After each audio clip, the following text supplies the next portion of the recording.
9 mots à dire avant de mourir. Les anges viendront te chercher. Viendra un moment où le monde autour de toi s'effacera dans le silence. Les sons que tu connaissais, les rires, les pas, le battement de la vie quotidienne s'éloigneront et tu te retrouveras au bord de l'éternité. À cet instant, ni richesse, ni succès, ni bien, ni même ton nom n'auront d'importance. Une seule chose fera la barrière entre ton âme et l'obscurité qui t'attend au-delà.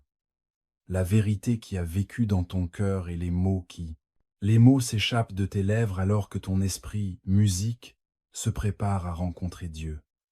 La mort, ce n'est pas la fin, c'est le grand dévoilement, l'instant où chaque masque tombe et où l'âme se tient nue devant son Créateur. La Bible le dit clairement. Il est donné à l'homme de mourir une seule fois, puis vient le jugement. Chaque âme devra affronter ce moment. Chaque souffle qu'on prend nous en rapproche. Et ce qu'on porte dans notre cœur, ce qu'on avoue avec la bouche, détermine si on monte vers la lumière ou qu'on tombe dans le feu. Il y a des mots, ces mots qui sauvent. Des mots qui traversent le voile de la mort et atteignent le trône de la grâce. Des mots que les anges reconnaissent et que les démons redoutent. Ce n'est ni de la magie, ni un rituel. C'est une confession, un cri venu du plus profond de l'âme humaine. Une supplication désespérée vers la miséricorde quand tout le reste s'efface. Ces mots, si on les prononce avec foi et abandon, peuvent faire descendre la miséricorde du ciel dans l'heure la plus sombre. Ils portent l'essence de l'Évangile, la reconnaissance de notre faiblesse, l'appel, le seul nom qui sauve, et la demande de grâce qu'on ne mérite pas. Si tu comprends leur puissance, tu n'auras plus jamais peur de la mort. Tu ne trembleras pas devant le jugement parce que ton âme appartiendra déjà à celui qui a vaincu la mort. Reste avec moi jusqu'à la fin, parce que les 9 mots que tu vas entendre ne sont pas que des mots, ce sont une porte. Et une fois que tu les prononceras vraiment, même l'enfer ne pourra rien contre toi. Numéro 1. Le dernier souffle.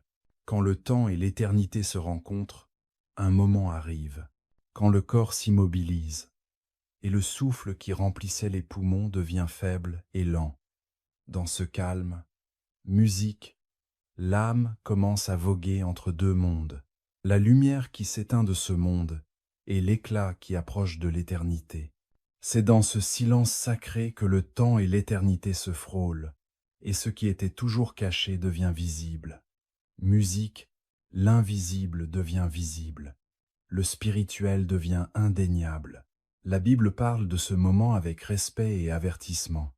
L'Ecclésiaste nous rappelle que la poussière retourne à la terre d'où elle vient, et l'esprit retourne à Dieu qui l'a donné. L'âme s'en va, laissant derrière elle la coquille qui la portait. Pour certains, ce passage est plein de paix.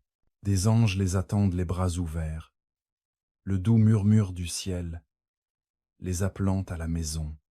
Pour d'autres, c'est la terreur, la conscience de chaque péché non avoué, chaque pensée endurcie, chaque instant d'orgueil qui les a éloignés de la miséricorde de Dieu. Au moment du dernier souffle, tout devient clair. Les distractions qui ont consommé toute une vie perdent soudainement tout leur poids. L'argent, la reconnaissance, la peur, tout ça s'évapore comme de la fumée au vent. L'âme commence, musique, à voir ce qui compte vraiment, le pardon, l'amour, la miséricorde et la foi. Ceux qui ont marché avec le Christ ressentiront sa présence même là. Ce n'est ni de l'imagination, ni un réconfort. C'est la promesse qu'il a faite quand il a dit « Je suis avec vous tous les jours, jusqu'à la fin du monde. » Mais pour ceux qui l'ont rejeté, ce moment est insupportable. La lumière qui les poursuivait devient lointaine. Le cœur tremble quand la réalité de la séparation se fait sentir. L'enfer, ce n'est pas que du feu. C'est l'absence éternelle de la présence de Dieu. Le silence d'un cœur qui a refusé la miséricorde quand elle lui était offerte gratuitement. C'est pour ça que les mots qu'on prononce avant de mourir ont un poids éternel. Ce ne sont pas des formules magiques de dernière minute, mais le reflet final de ce que notre âme croit vraiment. Le voleur mourant sur la croix n'avait plus beaucoup de temps, mais il a fait une seule demande. « Seigneur, souviens-toi de moi. » Le paradis s'est ouvert pour lui, pas à cause de ses actes, mais parce que sa foi, dans cet ultime instant, ses paroles révélaient son cœur, et musique, son cœur s'était tourné vers la grâce. C'est pareil pour chaque âme. Quand tu rends ton dernier souffle, tes mots ne viendront ni de la mémoire, ni d'un rituel. Ils viendront du plus profond de ton être. Ils exprimeront soit la foi, soit la peur, la reddition ou la défiance, la miséricorde ou l'orgueil. Et à cet instant, le ciel écoute. Quand le temps s'efface pour faire place à l'éternité, l'âme prononce une dernière vérité. Ceux qui laissent leur dernier souffle porter le nom de Jésus, ceux qui murmurent leur reddition avec sincérité, n'affronteront pas les flammes de l'enfer. Ils entreront dans une lumière éternelle, portée par celui qui est mort pour rendre ce moment sacré. Deuxièmement, le pouvoir des mots dans la vie et la mort. Depuis le début de la création, Dieu a montré que les mots ont du pouvoir. Il a parlé, et l'univers est né. Que la lumière soit, et la lumière obéit. Chaque montagne, chaque étoile, chaque souffle de vent est sorti de sa parole. Alors quand les Écritures disent « La mort et la vie sont au pouvoir de la langue », Proverbe 10 à 8, 20 et 1. Ce n'est pas une métaphore, c'est une loi spirituelle. Les mots créent, les mots détruisent, les mots bénissent et les mots maudissent. Jésus lui-même a confirmé cette vérité quand il a dit « C'est par tes paroles que tu seras justifié, et c'est par tes paroles que tu seras condamné. » La langue ne sert pas juste à exprimer des pensées, elle révèle l'état du cœur. Et à cause de ça, chaque mot a un poids éternel. Quand le cœur croit en Christ, la bouche le confesse. Et cette confession, cette déclaration de foi, est entendue au ciel. Dans toute la Bible, on voit des hommes et des femmes dont les derniers mots ont scellé leur destin. Le voleur sur la croix a crié pour obtenir miséricorde, et il a été sauvé. Étienne, alors que des pierres pleuvaient sur lui, a levé les yeux vers le ciel et a dit « Seigneur Jésus, reçois mon esprit. » Son dernier souffle est devenu une prière, et le ciel s'est ouvert pour l'accueillir. Paul, face à l'exécution, a déclaré « J'ai combattu le bon combat, j'ai fini la course, j'ai gardé la foi. » Chacune de ces vies s'est terminée par des paroles qui ont scellé leur éternité. Gloire. Mais pas tous les mots sont légers.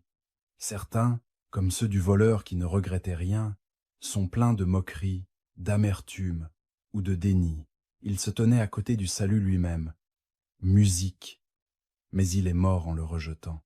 L'enfer résonne des paroles fières, musique, de ceux qui ont refusé la miséricorde quand elle leur était offerte. C'est pour ça que la Bible appelle la langue un feu, petite mais capable d'embraser le monde. C'est par elle que l'âme s'exprime. Et au final, elle parlera soit de foi, soit de rébellion. Les mots qui sortent de notre bouche ne sont pas oubliés au ciel. Ils sont enregistrés, pesés et retenus. Mais voici l'espoir. Dieu, dans sa miséricorde, nous laisse choisir ce que nous disons. Il nous permet d'aligner nos paroles avec sa volonté. Quand on parle avec vérité, quand on confesse Christ, quand on appelle à la miséricorde, nos mots deviennent des armes de vie. L'ennemi recule à chaque fois que le nom de Jésus est prononcé avec foi.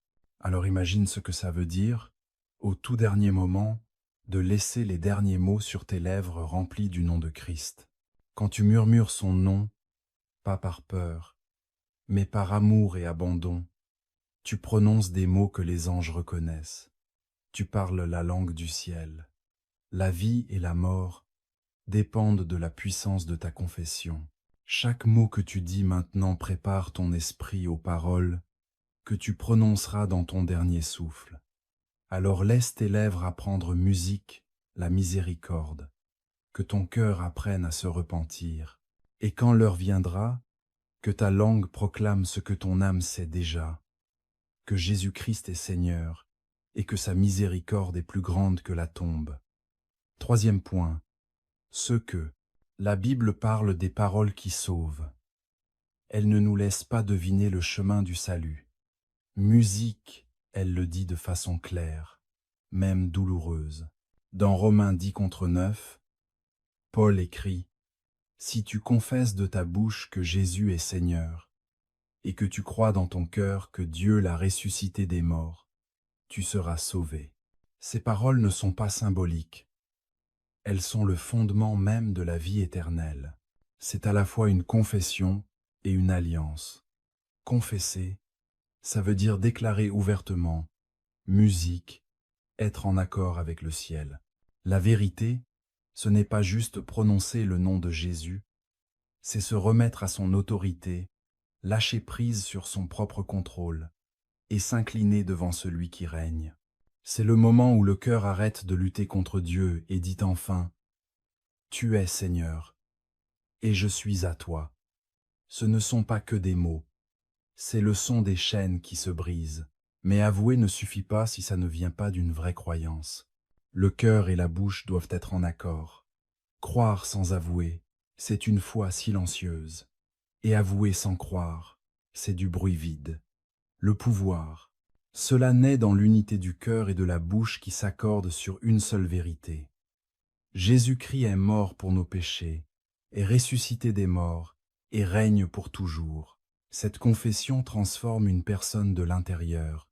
Elle change les ténèbres en lumière, la peur en foi, musique et la culpabilité en grâce. Dans toute la Bible, cette vérité résonne. Quand Pierre a déclaré « Tu es le Christ, le Fils du Dieu vivant », Jésus a dit « Sur cette pierre, je bâtirai mon Église ». Ce n'était pas le nom de Pierre qui comptait, mais sa confession. Cette déclaration de foi est devenue la pierre angulaire de la vie rachetée. Même le voleur sur la croix a suivi ce modèle. Ces mots étaient simples. « Seigneur, souviens-toi de moi quand tu viendras dans ton royaume. » En quelques mots, il a reconnu Jésus comme Seigneur, a cru en son règne à venir et s'est abandonné. Son corps mourait, mais son esprit renaissait sur le champ. La réponse de Jésus a été immédiate et éternelle. Aujourd'hui, tu seras avec moi dans le paradis. C'est le mystère et la miséricorde de Dieu. La porte du ciel s'ouvre avec des paroles. La vérité musique, parlée avec foi. Pas parce que les mots sont magiques, mais parce qu'ils reflètent le cœur. Dieu n'écoute pas l'éloquence, il écoute l'honnêteté. Alors, qu'est-ce que ça veut dire pour nous? Ça veut dire que le salut ne s'obtient pas par une vie de bonnes actions ou des rites religieux. Il se reçoit par une foi qui devient confession. C'est le cri du pécheur qui arrête enfin de fuir et dit « Seigneur Jésus, j'ai besoin de toi ». Et c'est pour ça que ces 9 mots, musique, Seigneur Jésus-Christ, prends pitié de mon âme, ont du poids, un pouvoir éternel. Elles contiennent l'essence de Romains 10:9. C'est l'écho de la fuite du voleur, la prière du brisé, la déclaration du sauvé. Dans ces quelques mots, le cœur avoue, la langue se rend, et le ciel répond. Numéro 4. Les 9 mots qui brisent la prétention de l'enfer. Seigneur Jésus-Christ, aie pitié de mon âme. 9 mots, simples, courts, mais remplis de tout l'Évangile. Ces mots ne sont ni un charme, ni un mantra. C'est une reddition, une déclaration de dépendance au seul, un nom qui a autorité sur la vie, la mort et l'éternité. Prenons un instant pour ressentir le poids de chacun. Seigneur, ça veut dire que tu reconnais son autorité. Tu n'appelles pas un Dieu lointain, Tu t'inclines devant ton maître. C'est un mot de soumission, de laisser tomber ta fierté. Quand tu l'appelles Seigneur, tu déclares que c'est lui qui commande. Pas toi, pas ta peur, pas ton péché. Jésus, ce nom veut dire Dieu sauve. C'est le nom donné au Fils de Dieu qui n'est pas venu pour condamner, mais pour sauver. Chaque fois que tu murmures Jésus, tout, le ciel se met au garde à vous. L'enfer tremble parce que c'est ce nom qui a brisé son pouvoir sur la croix. Christ. Ce titre veut dire loin. Il n'est pas juste un simple maître ou prophète. C'est le Rédempteur choisi, le Messie promis, l'accomplissement de toutes les promesses divines. Quand tu prononces Christ, tu affirmes que ta foi repose sur celui que Dieu a envoyé pour sauver le monde. C'est un mot simple, mais qui implique une vraie prise de responsabilité. Tu lui demandes d'agir, de bouger, d'intervenir. Tu ne récites pas, tu t'adresses à lui. Tu fais descendre la miséricorde du ciel pour rencontrer ta détresse. Musique, la miséricorde. Ce mot qui fait fuir les démons et réjouit les anges. La miséricorde, c'est reconnaître que tu ne peux pas te sauver toi-même. Ce n'est pas une demande de justice, mais un appel à la compassion. La miséricorde, c'est le cœur même du caractère de Dieu. La Bible dit que sa miséricorde dure à jamais et qu'elle est plus forte que ton pire péché. Elle montre la voie. La miséricorde n'est pas vague, elle est ciblée. Tu invites la grâce à tomber sur toi, personnellement, pas en général, mais précisément. Intimité spirituelle directe, musique. Ce mot change tout. Ce n'est plus de la théorie ou de la théologie. C'est personnel. Dieu cesse d'être un sauveur abstrait pour devenir foi ton foi sauveur. C'est une confession où tu reconnais ta propre nécessité et le destin de ton âme. L'âme, le moi éternel, le vrai toi. Pas ton corps, pas ta réputation, mais l'esprit immortel qui vivra pour toujours. C'est ça qui est en jeu. C'est ce que l'enfer veut s'approprier et ce que le paradis est venu sauver. Ces 9 mots, c'est le cercle complet du salut. Abandonne ta foi et ta miséricorde d'un seul souffle. Elles résonnent à travers les siècles, priées par des saints, des martyrs et des croyants qui affrontent la mort avec la paix dans le cœur. Ce sont des mots qui éclairent l'obscurité quand ils sont prononcés avec foi. L'enfer ne peut pas toucher l'âme qui appartient à Jésus. Les démons qui chuchotaient autrefois la tentation et la peur doivent se taire musique quand ils entendent son nom sur tes lèvres. Parce qu'une fois ces mots prononcés avec une vraie foi, Seigneur Jésus-Christ, prends pitié de mon âme. Ton éternité est scellée par son sang, pas par la tienne. Performance. Dis-leur dans la vie, dis-leur dans la mort. Ne les dis pas comme une superstition, mais comme un abandon. Et tu verras que les portes de l'enfer ne peuvent pas résister au murmure de la miséricorde d'un cœur qui crie. Ce cri de miséricorde qui atteint le ciel. Il y a quelque chose de sacré dans ce cri de miséricorde. C'est le son le plus honnête qu'un cœur humain puisse émettre. Ça dégage l'orgueil, ça traverse les faux semblants, et ça met l'âme à nu devant Dieu. Quand une personne appelle à la miséricorde, elle n'est plus, ils se défendent, ils confessent, ils se rendent, et ils cherchent la grâce que seul le ciel peut donner. Dans toute la Bible, Dieu répond à l'appel à la miséricorde comme un père qui court au secours de son enfant.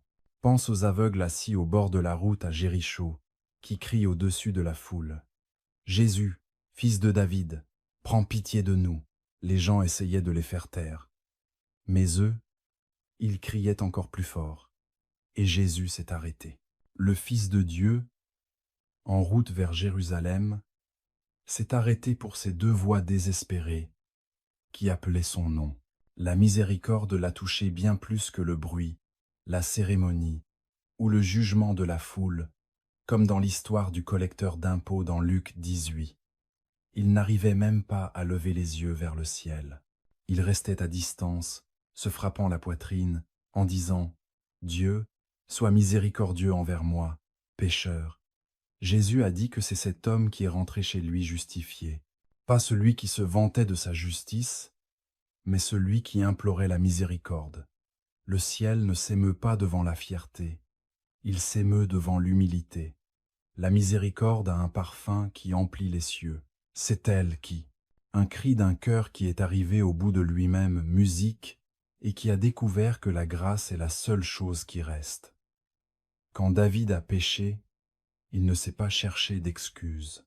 Il a crié « Aie pitié de moi, ô Dieu, selon ta grande bonté ». Il savait que la miséricorde était la seule chose assez forte pour nettoyer ce que le péché avait souillé. Quand le voleur mourant a prononcé ces derniers mots, « Seigneur, souviens-toi de moi quand tu viendras dans ton royaume », c'était un appel à la miséricorde. Il n'a pas récité de prière ni défendu sa vie. Il a simplement tendu la main pour la compassion. Et à cet instant, la miséricorde est arrivée en courant. Jésus n'a pas hésité. Il n'a pas douté de sa valeur. Musique, il a dit, « Aujourd'hui, tu seras avec moi au paradis. » Voilà la puissance de la miséricorde. Elle comble le fossé infini entre le péché et le salut. Elle porte ton cri au-delà des nuages, au-delà des étoiles, droit jusqu'au trône de la grâce. Et chaque fois que quelqu'un dit « Seigneur Jésus-Christ, aie musique, pitié de mon âme », le ciel l'entend, les anges la reconnaissent, le sang du Christ la couvre. Beaucoup de croyants racontent des histoires de personnes qui sont parties en paix, d'une manière presque incompréhensible.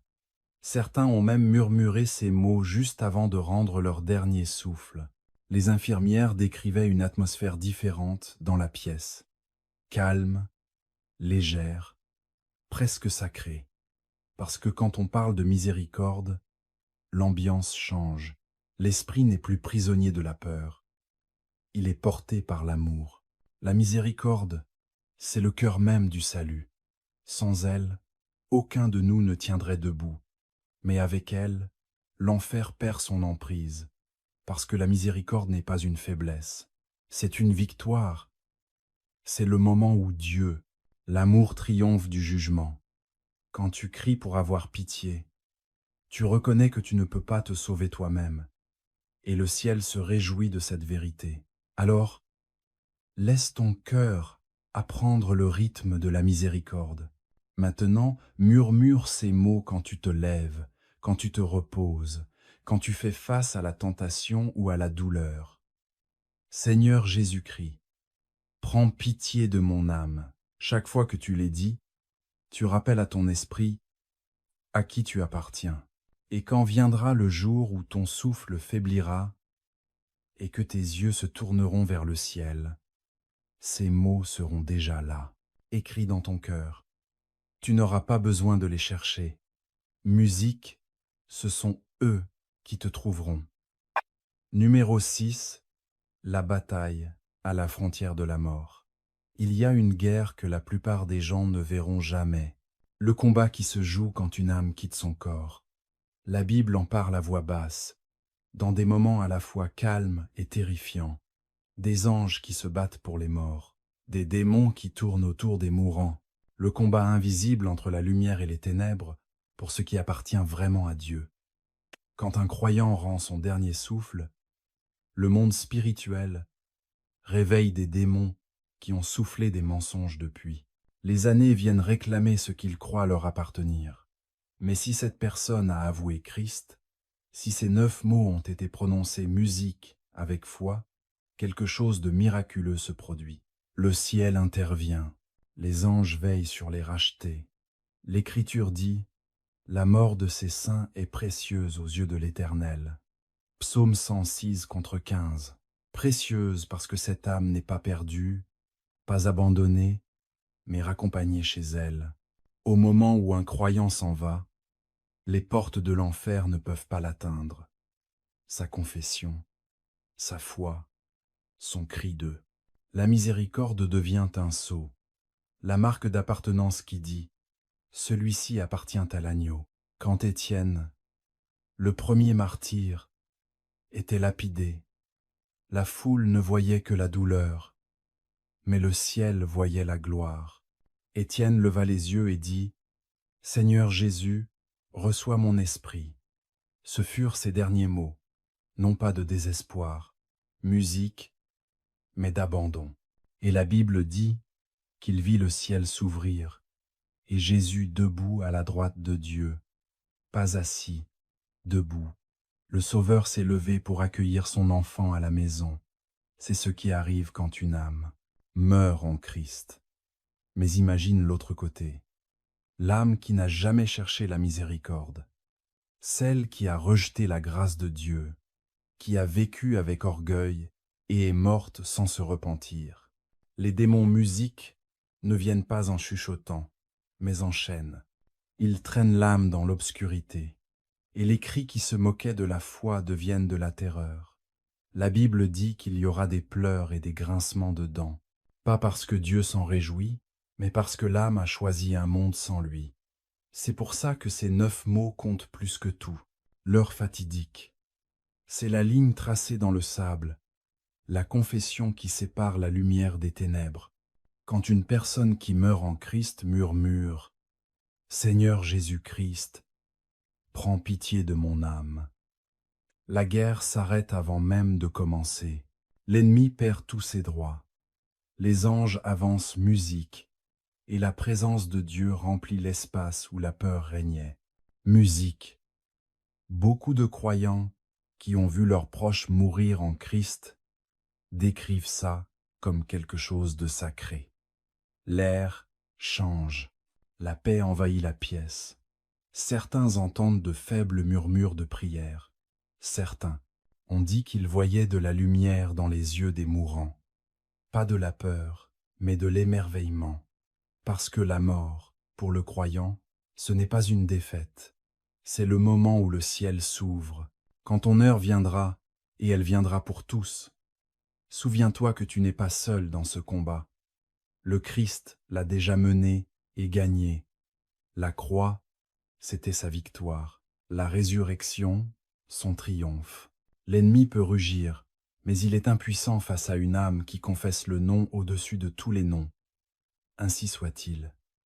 N'aie pas peur de la mort. Crains plutôt une vie sans abandon.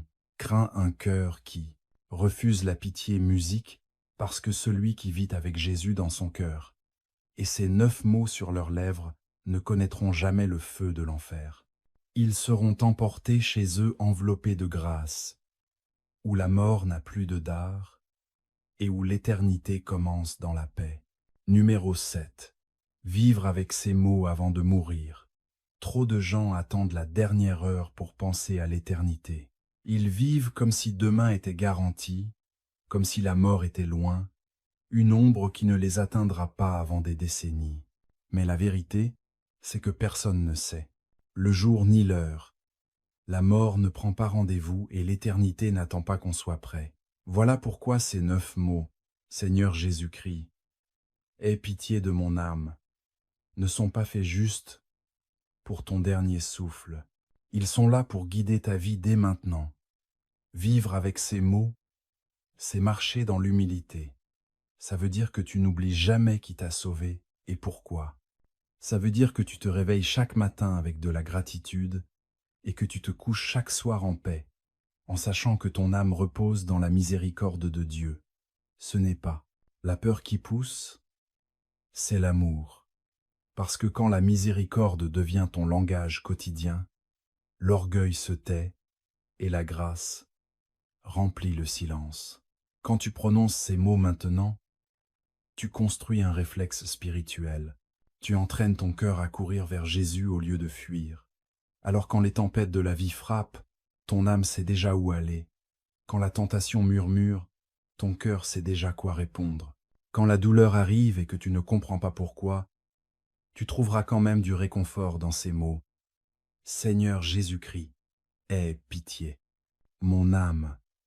Vivre avec ces mots change aussi ta façon de traiter les autres. Quand tu as goûté à la miséricorde, tu apprends à la donner. Quand on t'a beaucoup pardonné, tu apprends à beaucoup pardonner. Tu arrêtes de garder rancune parce que tu comprends que la vie est trop courte pour traîner la colère jusqu'à la tombe. Celui qui marche dans la miséricorde devient une lumière dans un monde sombre. Il parle plus doucement, aime plus profondément, juge plus lentement. Les premiers chrétiens le comprenaient bien. Beaucoup d'entre eux vivaient persécutés, sans savoir si chaque jour serait leur dernier. Pourtant, ils étaient connus non pas pour la peur musique, mais pour la paix. L'histoire raconte que certains d'entre eux, face à l'exécution, murmuraient la même prière. « Seigneur Jésus-Christ, prends pitié de mon âme. » Ils la disaient toute leur vie. Alors, quand l'épée s'abattait ou que le feu était allumé, leur cœur était déjà prêt. La mort ne les surprenait pas. Elle les emmenait simplement vers celui à qui ils avaient toujours parlé. Tu n'as pas besoin d'attendre une tragédie ou tes derniers instants pour faire de ces mots une part de toi. Dis-les maintenant. Tu conduis, tu fais la vaisselle, tu ressens de la joie ou de la douleur. Dis-les quand ton cœur est lourd ou que tu as encore échoué. Chaque fois que tu les dis, c'est comme un chuchotement qui rapproche le ciel. Ces 9 mots, ce n'est pas une question de superstition, c'est une question de relation. Ils te rappellent chaque jour que ta force ne suffit pas, que tu as besoin de sa miséricorde plus que de l'air. Et dans cette humilité, tu trouves la liberté. Tu arrêtes d'essayer de tout contrôler. Tu arrêtes de vivre pour les applaudissements du monde. Tu commences à vivre pour le sourire de ton Sauveur. Quand tu vis comme ça, la mort ne te fait plus peur, parce que la mort, ce n'est pas la fin pour ceux qui appartiennent au Christ. C'est juste une porte, et quand cette porte s'ouvrira enfin, ton cœur n'aura pas besoin de chercher les mots justes. Ils seront déjà là, gravés profondément dans ton esprit. Seigneur Jésus-Christ, prends pitié de mon âme. Que ces mots soient ton souffle pendant que tu vis et ta paix quand tu meurs. Laisse-les être ta prière dans la faiblesse et ta louange dans la force. Si elles remplissent tes journées, elles guideront ton éternité. Parce que la miséricorde, ce n'est pas juste comment on rencontre Dieu à la fin, c'est comment on marche avec lui maintenant. Un battement de cœur humble et reconnaissant à la fois. Conclusion. Les derniers mots qui sauvent l'âme. Au final, tout se résume à ça. Chaque personne prononcera un dernier mot. Pour certains, ce sera la peur. Pour d'autres, ce sera la foi. Et pour ceux qui ont connu la miséricorde, leur dernier souffle sera « Porter un nom que l'enfer ne peut pas toucher ». Seigneur Jésus-Christ, prends pitié de mon âme. Ces mots ne sont pas une formule magique. C'est une reddition.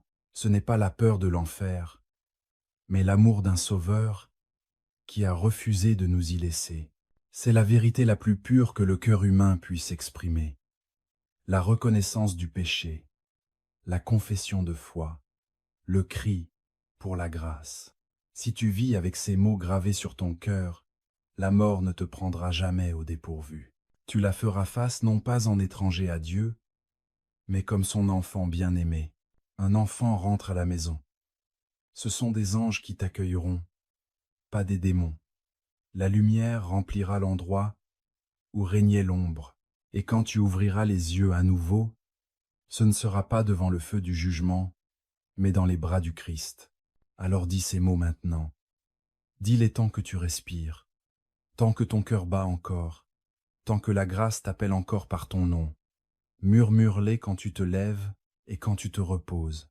Seigneur Jésus-Christ, prends pitié de mon âme, parce qu'un jour, quand le monde disparaîtra et que l'éternité sera là devant toi, ces 9 mots, ne, soient juste sur tes lèvres. Ce sera la clé dans ta main, ouvrant les portes de la gloire, et que l'enfer avec toute sa puissance et sa fureur ne t'atteigne jamais.